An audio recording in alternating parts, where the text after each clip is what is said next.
धान जो है वो दुनिया की सबसे महत्वपूर्ण फसलों में से एक है, ये अपन सभी जानते हैं, सिर्फ इंडिया में नहीं पूरी दुनिया में। अब उसमें से अपने को अगर हम देखें तो जो फ्रेश वाटर होता है जो अपन पी सकते हैं, वो दुनिया में जितना यूज होता है उसका 1/3 फ्रेश वाटर सिर्फ धान की खेती में ही काम आ जाता है। तो जो बचा हुआ पानी है ना फ्रेश वाटर, 2/3 उसी को हम पीते हैं, उसी को यूज करते हैं, उसी को हम किसी भी काम में ले सकते हैं। बाकी का जो भी पानी है 1/3 वो सारा के सारा धान की खेती में ही जाता है। अब ये एक ऐसी चीज है जो पूरी दुनिया के लिए महत्वपूर्ण है।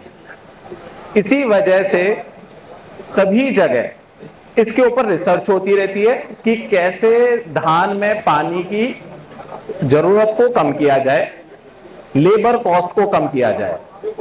अब इसी बैकग्राउंड के साथ में, इसी महत्वपूर्ण रिक्वायरमेंट के साथ में किसान क्राफ्ट ने जुलाई 2017 में अपनी कंपनी में रिसर्च एंड डेवलपमेंट की एक टीम बनाई, जिसका मुख्य उद्देश्य यही था कि इस वैरायटीज के ऊपर रिसर्च की जाए, ये समझा जाए कि किस तरह से कुछ नई वैरायटीज ऐसी बनाई जाएं जिसमें पानी की जरूरत को कम किया जाए।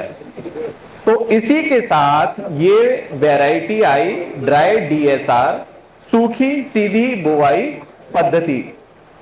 अब ये दो चीजें मेन करती है।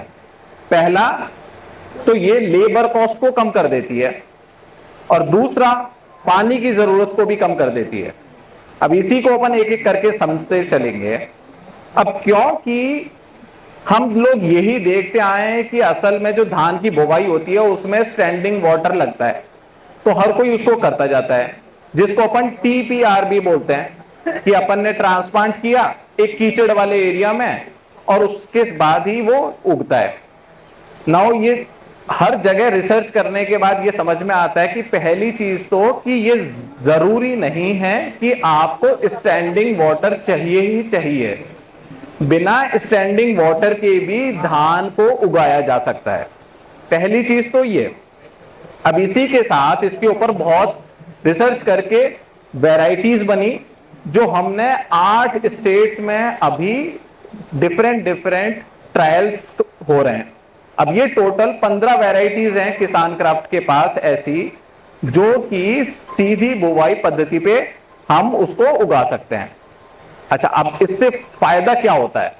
अब फायदा की अगर हम बात करते हैं तो सबसे पहले अगर अपन ये मान के चलें कि एक जो नॉर्मल टीपीआर पद्धति होती है जिसमें अपन कीचड़ बना करके ट्रांसप्लांट करते हैं, उसमें जो सीड रेट होती है वो लगभग 25 किलो पर एकड़ होती है।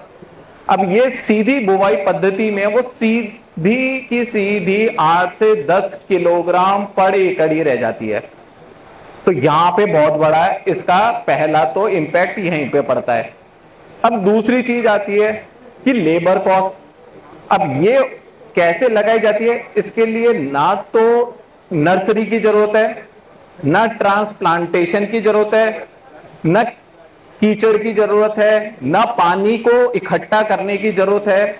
जो एक साधारण तौर पे जो इरिगेशन अपन देते थे ना, मक्के को, गेहूं को, सोयाबीन को, उतनी ही पानी की इसको जरूरत होती है जिससे कि मिट्टी में एक नमी बनी रहे, उससे ज्यादा इसको जरूरत नहीं होती। तो पानी की रिक्वायरमेंट कम हो गई। अब अपन सोच रहे होंगे, अपन ये कह रहे हैं कि पानी की रिक्वायरमेंट कम हो गई तो कितनी होती है? तो हमारा जो 7 साल का अभी तक रिसर्च का नतीजा कहता है, 8 अलग अलग स्टेट में डिफरेंट कंडीशंस में, तो हमें यह पता चलता है 50-55% तक पानी की कमी, पानी की जरूरत की कम पड़ती है इसमें। अब वो कैसे? अब आपको सबसे पहले स्टैंडिंग वाटर करना ही नहीं है, सीधे के सीधे उसको आप लगा सकते हैं, उसकी सीधे बुवाई कर सकते हैं, जरूरत ही नहीं है उसके लिए नर्सरी की, ना उसके लिए ट्रांसप्लांटेशन की। एक चीज। अब दूसरी चीज, अब जब पानी इकट्ठा होता है उसके अंदर अपने नॉर्मल पद्धति में, तो क्या होता है, वो पानी के साथ साथ जो न्यूट्रिएंट होते हैं जो अपन फर्टिलाइजर से देते हैं वो भी पानी के साथ बह जाते हैं या फिर जमीन के अंदर चले जाते हैं। तो आपको और लगाना पड़ता है फर्टिलाइजर। इसमें अब उसकी जरूरत ही नहीं होती है क्योंकि खट्टा पानी है ही नहीं वहां पे। आपको इसलिए फर्टिलाइजर जैसे नॉर्मली आप मक्का अगर दूसरी फसलों में लगाते हैं ना, बस उतना ही इसमें लगाना है। तो आपकी इनपुट कॉस्ट फर्टिलाइजर में कम हो जाती है। अब उसके बाद में बात आता है कि इससे और क्या फायदा होगा। तो थोड़ी देर पहले डॉक्टर साहब से बात हो रही थी, तो डॉक्टर साहब ने हमारे ज्ञान में बताया कि ये ट्रायल्स कई साल पहले भी किए गए थे। अब अपन देखते होंगे कि कई बार ऐसे ना तेज आंधी और अंधड़ आ जाते हैं। तेज आंधी अंधड़ से क्या होता है, फसलें खराब हो जाती हैं। तो डॉक्टर साहब ने बताया उस टाइम पे जो एक लौती फसल खड़ी रही थी वो थी सीधी बुवाई पद्धति से जो राइस की फसल लगाई थी, उसको कोई नुकसान नहीं हुआ था। अब ऐसा इसलिए हुआ क्योंकि उसकी जड़ें बहुत नीचे तक होती हैं। इस वजह से जो बहुत तेज आंधी अंधड़ तूफान आता है ना, उससे भी वो फसल को कोई नुकसान नहीं हुआ था। अब एक और इसका बताता हूं। अब क्योंकि अपन जैसे नॉर्मल पद्धति से जब चावल उगाते हैं तो उसमें क्या होता है, जो ऊपर की सरफेस होती है ना, मिट्टी के ऊपर की जो होता है वो खराब होता जाता है। अब इसमें क्योंकि आप इसको मक्के की तरह लगा रहे हैं तो उस पर निराई गुड़ाई होती रहती है, उसकी उर्वरकता बनी रहती है। अब नॉर्मल पद्धति में आप इंटरक्रॉपिंग और मिक्स क्रॉपिंग नहीं कर सकते। अब क्योंकि ये सीधी पद्धति है, सीधी बुवाई पद्धति है, तो इसमें आप इंटरक्रॉपिंग भी कर सकते हो, मिक्स्ड क्रॉपिंग भी कर सकते हो, इसके साथ दाल भी लगा सकते हो उसकी जो जगह बीच में रही है। तो आपको एक ही बार में दाल और दूसरी अगर कोई इसके साथ सब्जी लगा रहे हो, कुछ भी लगा रहे हो, तो वो भी इसके साथ में किया जा सकता है। तो आपका उसी समय को यूज करते हुए, उसी जमीन को यूज करते हुए आप ज्यादा वहां से यील्ड निकाल सकते हो। अब इसी के साथ अपन और बात करते हैं कि इसको अगर अपन लगाते हैं तो यील्ड में क्या होता है। तो यील्ड में हमारे एक्सपीरियंस में हमने कोई भी गिरावट नहीं देखी। जितनी यील्ड हमारी नॉर्मल पद्धति में आती है उतनी ही यील्ड हमने इसके अंदर ऑब्जर्व की है। अब एक चीज और इसमें अच्छी होती है। अब क्या होता है, इसमें जो पूरा टाइम होता है ना बुवाई से लेके कटाई तक का, वो नॉर्मल वैरायटी की तुलना में, नॉर्मल जो पानी वाली पद्धति होती है ना, उसकी तुलना में 8 से 10 दिन कम का होता है। अब लास्ट में 8 से 10 दिन जो कम बच जाते हैं ना इसमें हमारे, वो हमारे लिए रबी के लिए बहुत फायदेमंद होते हैं। अब वो रबी के टाइम पे वो जो 8 से 10 दिन का जो हमारे को एक्स्ट्रा टाइम मिल जाता है ना, वो अगली क्रॉप की बुवाई के लिए बहुत काम का रहता है।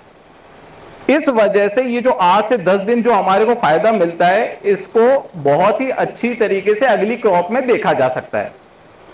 अब इन सब चीजों को देखने के बाद, समझने के बाद और अलग अलग 8 स्टेट्स में टेस्ट करने के बाद अभी भी चल रहे हैं और हम 15 वैरायटी के साथ इसको अलग अलग क्षेत्रों में लेके जाएंगे।